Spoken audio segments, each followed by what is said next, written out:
Good evening दोस्तों, आप सभी के लिए।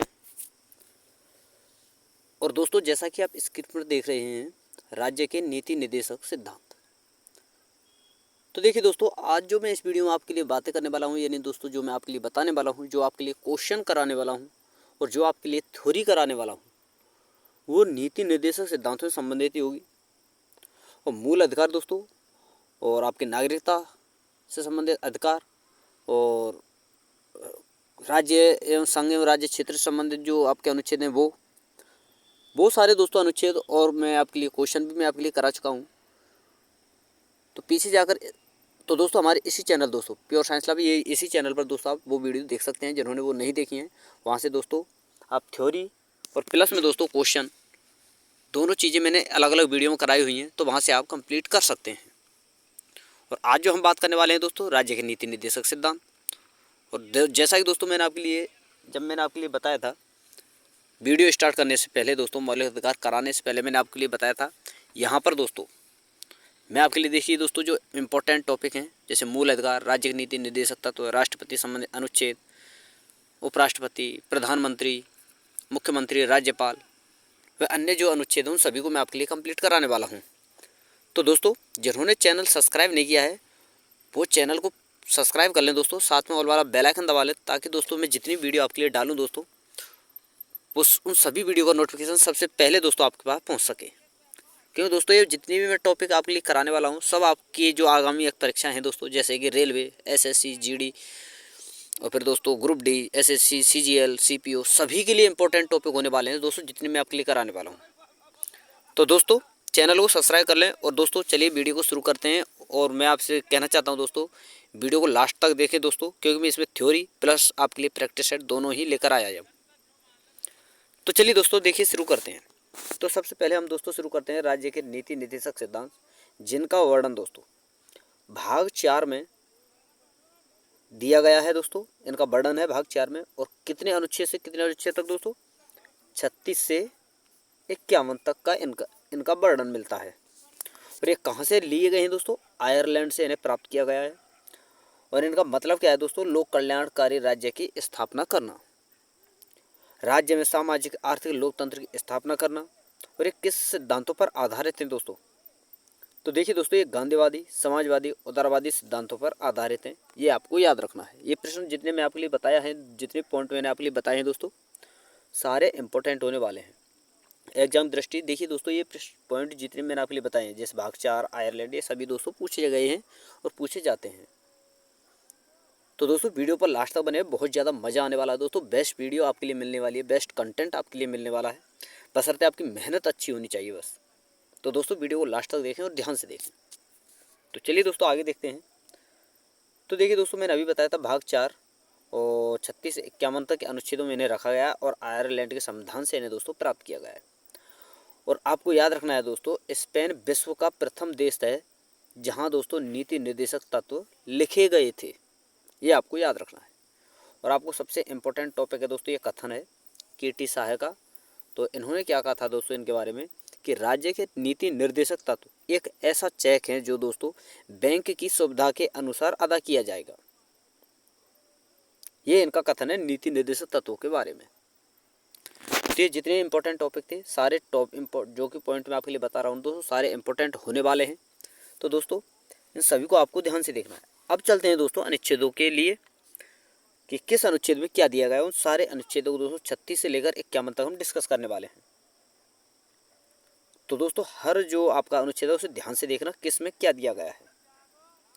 तो देखिए दोस्तों, अनुच्छेद 36 है आपका, 35 तक तो मैं आपको लिख करा ही चुका हूँ, 12 से 35 मूल अधिकार, और 5 से 11 तक दोस्तों आपका नागरिकता, और 1 से 4 तक दोस्तों आपका संघ एवं राज्य क्षेत्र से संबंधित वर्णन, तो वो तो मैं आपको लिख करा ही चुका हूँ। और 36 से 51 तक आपके नीति निर्देशक तत्व, तो इन्हें हम डिस्कस करने वाले हैं। तो पहला है दोस्तों आपका, यानी 36 है, अनुच्छेद 36 है, जिसमें दोस्तों राज्य की परिभाषा के बारे में बताया गया है। अगला है दोस्तों अनुच्छेद 37। इसमें बताया गया है दोस्तों, किसी भी न्यायालय द्वारा लागू नहीं किया जा सकता, अर्थात बाध्य योग्य नहीं है, राज्य का कर्तव्य इसे लागू करना है। यानी दोस्तों जो आपके नीति निर्देशक तत्व हैं, नीति निर्देशक जो सिद्धांत हैं आपके, इनको दोस्तों न्यायालय द्वारा लागू नहीं किया जा सकता, ये बाध्य योग्य नहीं है, इनको केवल लागू करने का जो अधिकार है दोस्तों वो केवल राज्य का होता है, ये आपको याद रखना है। अगला है दोस्तों अनुच्छेद 38(1) और इसमें दिया गया है दोस्तों, राज्य इस प्रकार की व्यवस्था का निर्माण करेगा जिससे दोस्तों सामाजिक, आर्थिक और राजनीतिक न्याय की प्राप्ति की जा सके। और अनुच्छेद 38(2) में है दोस्तों, जो कि 44वें संविधान संशोधन 1978 के द्वारा ये जो है दोस्तों जोड़ा गया था। और इसमें क्या दिया गया है दोस्तों, जो आपके ये राज्य के लोगों के आय, अवसर और सुविधाओं की असमानता को दूर करने का प्रावधान इसमें दिया गया है। अगला है दोस्तों, और इसमें दिया गया है दोस्तों अनुच्छेद 39 है। और इसमें क्या दिया गया है दोस्तों, इसके 6 पॉइंट हैं जो कि इम्पोर्टेंट है। तो इस 6 पॉइंट आपको दोस्तों अच्छी तरीके से समझने हैं और देखने हैं। तो देखिए दोस्तों, पहला पॉइंट है दोस्तों आपका कि राज्य प्रत्येक नागरिक को समान रूप से जीविका के साधन का उपलब्ध कराने का प्रयत्न करेगा। दूसरा है दोस्तों, राज्य देश के भौतिक संसाधनों के स्वामित्व और नियंत्रण की ऐसी व्यवस्था करेगा कि वह अधिक से अधिक सार्वजनिक हित में हो। यानी दोस्तों, जो राज्य है हमारा, जो स्टेट होते हैं, वो हर नागरिक के लिए ऐसे व्यवस्था करेगा जो सभी के हित में हो। ऐसा ना हो कि 4 समर्थन कर रहे हैं, 4 नहीं कर रहे, 10 समर्थन कर रहे हैं, 10 नहीं कर रहे।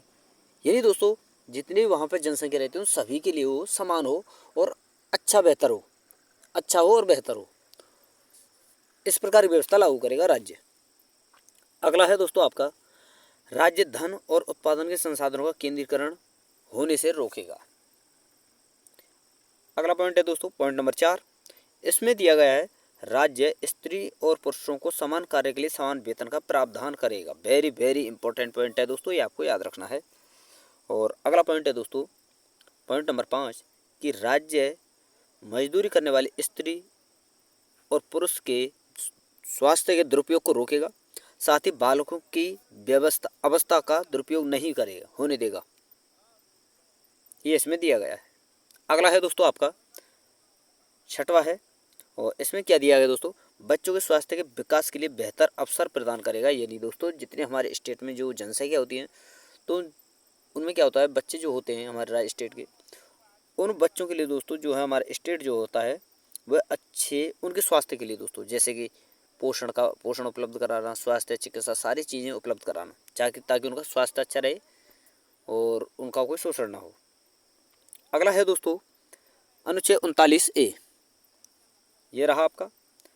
इसमें मेन जो है दोस्तों बहुत इंपॉर्टेंट है, ये आपको याद रखना है कि मुफ्त विधिक सहायता उपलब्ध कराना अनुच्छेद 39(a) में दिया गया है। अगला है दोस्तों आपका, और इसमें देखते हैं दोस्तों अनुच्छेद 40, वेरी वेरी इंपॉर्टेंट है, ये आपको याद रखना है दोस्तों। ग्राम पंचायत के गठन का प्रावधान इसमें दिया गया है। अगला है दोस्तों अनुच्छेद 41, जिसमें दोस्तों काम, शिक्षा और बुजुर्ग, बीमार और दिव्यांग के लिए लोक सहायता का प्रावधान दिया गया है इसमें दोस्तों। अगला है दोस्तों अनुच्छेद 42, जिसमें दोस्तों काम की न्याय संगत और मानव के लिए उचित दशा का वर्णन है। अगला है दोस्तों अनुच्छेद 43, जिसमें दोस्तों उचित मजदूरी, कुटीर उद्योगों को बढ़ावा देने का प्रावधान है। अगला है दोस्तों अनुच्छेद 43(a), जिसमें दोस्तों उद्योगों के मैनेजमेंट में कर्मचारियों को भी भाग लेने का प्रबंध है। अगला है दोस्तों अनुच्छेद 43(b), जिसमें दोस्तों सहकारी संस्थाओं की स्थापना को बढ़ावा देना है। वेरी वेरी इंपॉर्टेंट है दोस्तों, ये भी आपको याद रखना है। अगला है दोस्तों 44, अनुच्छेद 44, जिसमें दोस्तों समान सिविल संहिता का प्रावधान है। और ये दोस्तों प्रश्न जो है आपका कई बार, एक तो आपका अनुच्छेद 44 और एक आपका अनुच्छेद 40, ये तो दोस्तों बहुत ज़्यादा आपको एग्जाम में, हर एग्जाम में दोस्तों कहीं ना कहीं आपको देखने को मिलते हैं, तो ये आपको खासकर याद रख रहे हैं। तो चलिए दोस्तों अगला है आपका, और इसमें आपको बताना है कि अनुच्छेद 45, सॉरी दोस्तों जो अनुच्छेद 45 है इसमें दिया गया है दोस्तों 6 से कम आयु के बच्चों की देखरेख और शिक्षा का इसमें प्रावधान है, ये आपको याद रखना है। और आपको एक चीज़ क्या याद रखनी है दोस्तों, जो 6 से 14 वर्ष तक के बच्चों के लिए निःशुल्क जो शिक्षा का अधिकार है वो है दोस्तों आपका अनुच्छेद 21(a), जो कि एक मौलिक अधिकार है। और अनुच्छेद 45 जो है दोस्तों ये आपका मौलिक कर्तव्य है, सॉरी दोस्तों राज्य के नीति निर्देशक तत्व है, तो ये आपको याद रखना है। अगला है दोस्तों अनुच्छेद 46, जिसमें दोस्तों अनुसूचित जाति, अनुसूचित जनजाति और समाज के कमजोर वर्गों के लिए शिक्षा की व्यवस्था आर्थिक सहायता, सामाजिक न्याय और शोषण से सुरक्षा करने का प्रावधान इसमें दिया गया है। बहुत ज़्यादा इंपॉर्टेंट है दोस्तों। ये प्रश्न एसएससी जीडी 2024 का जब ये एग्जाम होता है इसमें ये पूछा जा चुका है। अगला है दोस्तों अनुच्छेद 47, जिसमें दोस्तों लोगों के जीवन स्तर में सुधार, उनके पोषाहार में सुधार और उनके स्वास्थ्य में सुधार से संबंधित जो प्रावधान दिए गए हैं वो दिए गए हैं दोस्तों अनुच्छेद 47 में।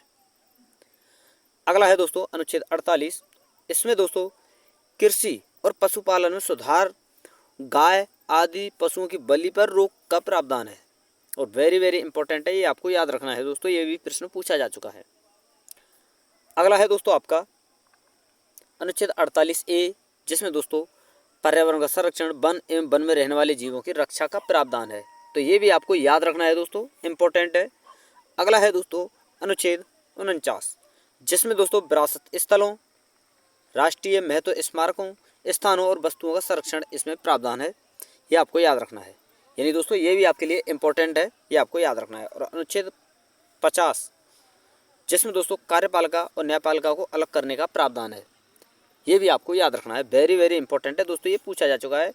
एसएससी जीडी और एसएससी सीपीओ जो आपकी 2021-22 की जो भर्ती हुई थी दोस्तों, उसमें ये प्रश्न पूछा जा चुका है। अगला है दोस्तों अनुच्छेद 51, और इसमें आपको याद रखना है, यानी अनुच्छेद 51 में दिया गया है दोस्तों राज्य अंतर्राष्ट्रीय शांति और सुरक्षा बनाए रखने का प्रावधान इसमें दिया गया है। दूसरे देशों के साथ न्यायपूर्ण और सम्मानपूर्ण संबंध बनाए रखने का प्रावधान इसमें दिया गया है। अंतर्राष्ट्रीय विवादों को मध्यस्थ द्वारा निपटाने के प्रोत्साहन के बारे में इसमें दिया गया है। तो दोस्तों ये जितने भी थे आपके इंपॉर्टेंट जो अनुच्छेद थे जो मैंने आपके लिए बता दिए हैं। अब जो है दोस्तों मैं आपके लिए जो लेकर चलने वाला हूँ दोस्तों, वो है आपके दोस्तों प्रैक्टिस सेट, जिसमें टोटल आपके लिए दोस्तों 20 क्वेश्चन है। और मैं आपको बता दूं, अब जो है दोस्तों जो मैं आपके लिए क्वेश्चन कराने वाला हूं उनको खासकर आपको ध्यान से देखना है दोस्तों, कि जितने भी प्रश्न आपके लिए कराने वाला हूं सारे के सारे दोस्तों इंपॉर्टेंट हैं बहुत ज़्यादा। तो चलिए दोस्तों वीडियो को शुरू करते हैं और क्वेश्चन को शुरू करते हैं। और पहला क्वेश्चन है दोस्तों, संविधान के किस भाग में नीति निर्देशक तत्वों का उल्लेख किया गया है? 3, 4, 5 या 6? तो दोस्तों इसका जो आंसर होने वाला है आपका वो होने वाला है दोस्तों ऑप्शन नंबर बी, भाग 4। अगला है दोस्तों, भारतीय संविधान के किस अनुच्छेद में राज्य के नीति निर्देशक तत्वों का उल्लेख है? तो दोस्तों देखिए जो इनका उल्लेख है वो है दोस्तों राज्य के नीति निर्देशक तत्वों का, वो है दोस्तों 36 से 51, यानी दोस्तों ऑप्शन नंबर सी आपका सही आंसर होने वाला है। अगला है दोस्तों, भारत के कल्याणकारी राज्य होने का विचार पाया जाता है संविधान की प्रस्तावना में, मौलिक अधिकारों में, नीति निर्देशक तत्वों में, या ए और सी दोनों में? तो देखिए दोस्तों इसका जो आंसर होने वाला है वो है आपका दोस्तों ऑप्शन नंबर सी, यानी दोस्तों संविधान की प्रस्तावना में और नीति निर्देशक तत्वों दोनों में ही, ये आपको याद रखना है। यानी कल्याणकारी राज्य होने का जो विचार है दोस्तों वो आपकी प्रस्तावना में भी है और राज्य के नीति निर्देशक जो सिद्धांत हैं उनमें भी है, यानी दोस्तों ऑप्शन नंबर डी इसका सही आंसर होने वाला है। अगला है दोस्तों, और देखिए इसमें आपको बताना है भारतीय संविधान में सम्मिलित नीति निर्देशक तत्वों की प्रेरणा हमें किस संविधान से प्राप्त हुई है? तो देखिए दोस्तों आपको याद होगा जो आपके नीति निर्देशक जो आपके लिए गए हैं, ये फर्स्ट पॉइंट था जब मैंने वहाँ आपको बताया था भाग 4, और कहाँ से लिए गए दोस्तों? आयरलैंड से। तो ऑप्शन नंबर डी इसका सही आंसर होने वाला है।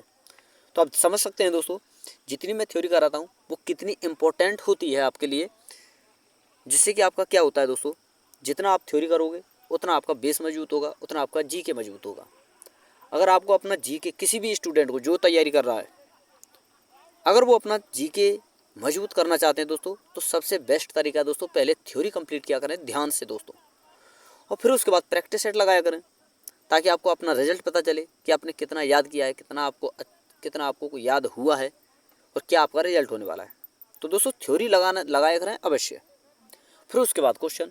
और मैं भी आपके लिए दोस्तों कोई कमी नहीं छोड़ रहा हूँ, देखिए थ्योरी भी लेकर चलता हूँ और क्वेश्चन भी, ताकि आपकी तैयारी बेहतर हो, बेस्ट हो और कंटेंट भी आपको अच्छा प्राप्त हो। तो चलिए दोस्तों अगला क्वेश्चन है क्वेश्चन नंबर 5, और इसमें आपको बताना है कि नीति निर्देशक सिद्धांत हैं वाद योग्य नहीं है, मौलिक अधिकार या कोई नहीं।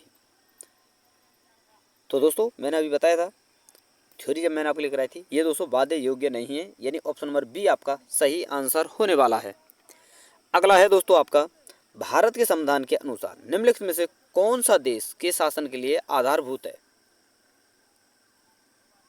तो दोस्तों इसका जो आंसर होने वाला है वो है आपका दोस्तों ऑप्शन नंबर सी, राज्य के नीति निदेशक सिद्धांत या तत्व, कुछ भी बोल सकते हो। अगला है दोस्तों आपका, और इसमें आपको बताना है कि भारतीय संविधान के निम्नलिखित अनुच्छेद में कौन सा अनुच्छेद राज्य सरकारों को ग्राम पंचायतों को संगठित करने का निर्देश देता है? तो ग्राम पंचायतों के बारे में मैंने दोस्तों आपके लिए बताया था, ये प्रश्न पूछा जाता है, आपको याद होगा। तो देखिए दोस्तों इसका जो आंसर होने वाला है वो है आपका अनुच्छेद 40, यानी दोस्तों ऑप्शन नंबर बी इसका सही आंसर होने वाला है। अगला है दोस्तों प्रश्न नंबर 8, और इसमें आपको बताना है राज्य के नीति निर्देशक सिद्धांतों में से किस अनुच्छेद का संबंध अंतर्राष्ट्रीय शांति और सुरक्षा से संबंधित है? तो आपको याद होगा दोस्तों, थ्योरी अभी की है ना, आपको याद तो होगा। अनुच्छेद 51, ऑप्शन नंबर बी इसका सही आंसर होने वाला है। अगला है दोस्तों, राज्य के नीति निर्देशक सिद्धांतों को भारतीय संविधान में शामिल किए जाने का उद्देश्य है राजनीतिक प्रजातंत्र को स्थापित करना, सामाजिक प्रजातंत्र को स्थापित करना, गांधीवादी प्रजातंत्र को स्थापित करना, या फिर दोस्तों सामाजिक और आर्थिक प्रजातंत्र को स्थापित करना। तो देखिए दोस्तों इसका जो आंसर होने वाला है वो है आपका दोस्तों ऑप्शन नंबर डी, यानी दोस्तों सामाजिक और आर्थिक प्रजातंत्र को स्थापित करना। अगला है दोस्तों आपका, और इसमें आपको बताना है, और दोस्तों अगर आपको कंटेंट पसंद आ रहा हो, मेरी मेहनत पसंद आ रही हो, तो प्लीज़ आपसे रिक्वेस्ट है दोस्तों वीडियो को शेयर कर दें, वीडियो को लाइक कर दें दोस्तों, और जिन्होंने चैनल सब्सक्राइब नहीं किया है वो चैनल को सब्सक्राइब करके साथ में ऑल वाला बेल आइकन दबा लें, ताकि दोस्तों मैं जितनी वीडियो आगे आपके लिए डालूँ उन सभी का नोटिफिकेशन सबसे पहले आपके पास पहुँच सके। तो दोस्तों प्रश्न नंबर 10 है, और इसमें आपको बताना है कि निम्नलिखित में से कौन एक राज्य के नीति निर्देशक सिद्धांतों का उद्देश्य नहीं है? तो दोस्तों देखिए इसका जो आंसर होने वाला है वो है आपका ऑप्शन नंबर सी, यानी दोस्तों एक धार्मिक राज्य की स्थापना करना। ये नीति निर्देशक सिद्धांतों का उद्देश्य नहीं है, ये आपको याद रखना है। बाकी दोस्तों एक कल्याणकारी राज्य की स्थापना करना, ये भी दोस्तों नीति निर्देशक सिद्धांतों का एक उद्देश्य है। सामाजिक और आर्थिक न्याय को सुनिश्चित करना, ये भी आपका दोस्तों नीति निर्देशक सिद्धांतों का उद्देश्य है।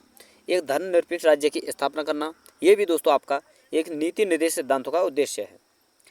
अगला है दोस्तों, कल्याणकारी राज्य की संकल्पना का समावेश भारत के संविधान में है दोस्तों, किस में है? तो दोस्तों ऑप्शन नंबर ए आपका सही आंसर होने वाला है, यानी दोस्तों राज्य के नीति निर्देशक तत्वों में। अगला है दोस्तों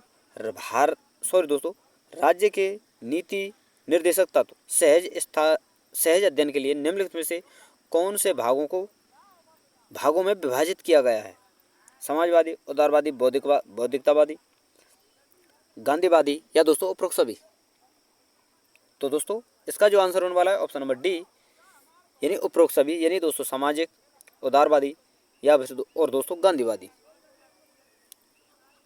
तो चलिए दोस्तों, और अगला प्रश्न है, इसमें आपको बताना है कि समान कार्य के लिए समान वेतन भारत के संविधान में सुनिश्चित किया गया है, एक मौलिक अधिकार है, राज्य के नीति निर्देशक सिद्धांतों का एक अंग है, मौलिक कर्तव्य है, या आर्थिक अधिकार है?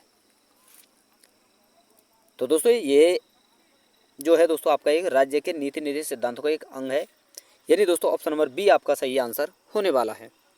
अगला है दोस्तों, निम्नलिखित में से कौन एक मौलिक अधिकार नहीं है?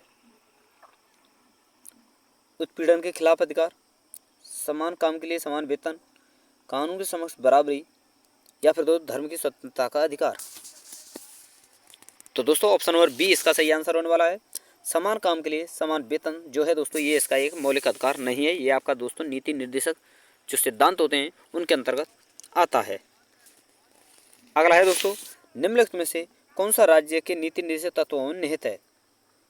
अपराधों के लिए दोष सिद्धि के संबंध में संरक्षण, प्राणविधायक स्वतंत्रता का संरक्षण, अल्पसंख्यक वर्गों के हितों का संरक्षण, या फिर दोस्तों पुरुषों और स्त्रियों दोनों का समान कार्य के लिए समान वेतन का होना? तो दोस्तों इसका जो आंसर होने वाला है वो है आपका ऑप्शन नंबर डी, यानी दोस्तों पुरुष और स्त्रियां दोनों का समान कार्य के लिए समान वेतन। जबकि दोस्तों ऊपर के जितने तीनों ऑप्शन हैं ये आपके दोस्तों मौलिक अधिकारों से संबंधित है, ये आपको याद रखना है। और खासकर दोस्तों ऑप्शन नंबर जो बी वाला मौलिक अधिकार है ये आपको याद रखना है दोस्तों, यानी दोस्तों प्राण एवं दैहिक स्वतंत्रता का अधिकार, जो कि दोस्तों अनुच्छेद 21 के अंतर्गत आता है। अगला है दोस्तों आपका, और इसमें आपको बताना है कि निम्नलिखित में से कौन एक राज्य के नीति निधि सिद्धांतों में सम्मिलित है। तो दोस्तों इसका जो आंसर होने वाला है वो है दोस्तों आपका ऑप्शन नंबर ए, यानी दोस्तों राज्य देश के पर्यावरण के संरक्षण और संवर्धन का प्रयास करेगा। बाकी ये दोनों ऑप्शन दोनों तीन ऑप्शन ये आपके दोस्तों मौलिक अधिकार के अंतर्गत आते हैं, ये भी आपको याद रखना है। और जो कि आपका जो कि कानून समक्ष समानता है, जो कि ये है दोस्तों ऑप्शन नंबर दोस्तों अनुच्छेद नंबर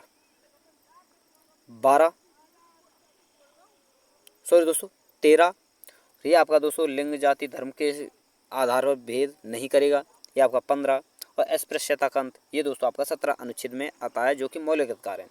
यानी दोस्तों जो नीति निर्देश सिद्धांतों के अंतर्गत आता है वो है आपका दोस्तों राज्य देश के पर्यावरण के संरक्षण और संवर्धन का प्रयास करेगा, यानी दोस्तों ऑप्शन नंबर ए आपका सही आंसर होने वाला है। अगला है दोस्तों भारतीय संविधान का कौन सा अनुच्छेद भारत के विदेश नीति से संबंधित है। अनुच्छेद 380, 312, 60 या 51। तो दोस्तों ऑप्शन नंबर डी इसका सही आंसर होने वाला है, अनुच्छेद 51। और अगला है दोस्तों निम्नलिखित निर्देशक सिद्धांतों में से वह सिद्धांत कौन सा है जिसे गांधीवादी सिद्धांत कहा जाता है।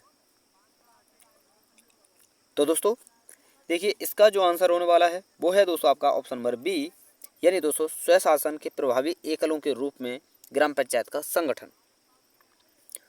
और अगला है दोस्तों, और इसमें आपको बताना है संविधान का कौन सा अंश भारत के नागरिकों को अधिक न्याय प्रदान करने का संकेत करता है। तो दोस्तों इसका जो आंसर होने वाला है वो है आपका ऑप्शन नंबर ए, यानी दोस्तों राज्य के नीति निर्देशक सिद्धांत। और अंतिम प्रश्न है दोस्तों इस वीडियो का, और इसमें आपको दोस्तों सूची 1 को सूची 2 से सम्मिलित करना है और सही उत्तर आपको बताना है। तो अनुच्छेद इधर साइड में दिए गए हैं दोस्तों आपके अनुच्छेद 40, 41, 44, 48, और वैसे दिए गए हैं दोस्तों ग्राम पंचायतों का गठन, काम करने का अधिकार, समान नागरिक संहिता, कृषि एवं पशुपालन का संगठन। तो आपको मेल करके बताना है इनमें से कौन सा ऑप्शन सही होने वाला है। तो देखिए दोस्तों मैंने कई बार ऐसे प्रश्न आपके लिए कराए हैं, तो उनमें मैंने आपके लिए क्या बताया है कि पहले आप ऑप्शन डाल लिया करें ए, बी, सी और डी, फिर उसके बाद देखा करें कि जो आपको अच्छा लगे यानी सरल लगे उससे पहले मिलाएं, और वही उसी के आधार ऑप्शन देखते रहें आप। जैसे कि दोस्तों अनुच्छेद 40 में ग्राम पंचायतों का गठन, यानी दोस्तों ए में 1 आएगा। 41 में दोस्तों काम करने का अधिकार 2 आएगा। अनुच्छेद 44 में दोस्तों समान नागरिक संहिता 3 आएगा। और अनुच्छेद 48 में दोस्तों आपका कृषि एवं पशुपालन का गठन, यानी दोस्तों 4 आएगा। और जिस ऑप्शन में दोस्तों 1, 2, 3, 4 दिख रहा हो वही आपका सही आंसर है। तो दोस्तों इसका जो आंसर होने वाला है वो है आपका दोस्तों अनुच्छेद ऑप्शन नंबर ए, 1, 2, 3, 4। तो देखिए दोस्तों यहाँ पर मेरी वीडियो समाप्त होती है, और अगर आपको कंटेंट पसंद आया, वीडियो पसंद आई, वीडियो लाइक करें दोस्तों, शेयर करें, और जिन्होंने चैनल सब्सक्राइब नहीं किया है वो चैनल को सब्सक्राइब करके साथ में ऑल वाला बेल आइकन दबा लें, ताकि दोस्तों मैं जितनी वीडियो आपके लिए डालूँ उन सभी का नोटिफिकेशन सबसे पहले दोस्तों आपके पास पहुँच सके। तो थैंक यू दोस्तों, धन्यवाद, फिर मिलते हैं नई वीडियो के साथ।